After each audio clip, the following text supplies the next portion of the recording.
9, 8, 7, 6, 5, 4, 3, 2, 1.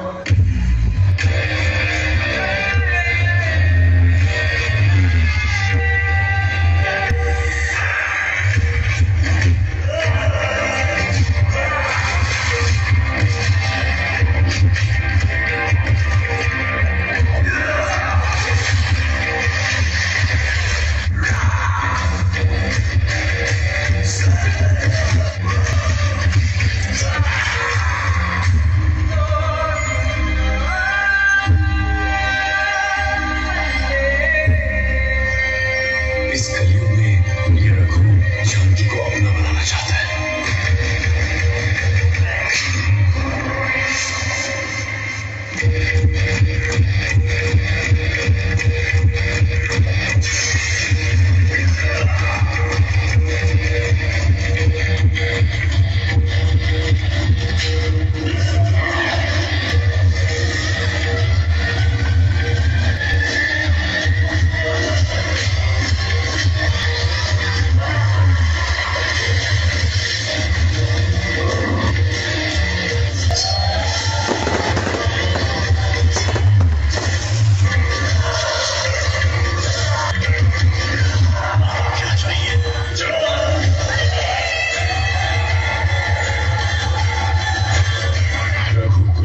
सदा चली आए, जहां मिलेगा वहीं होगी खुदाई।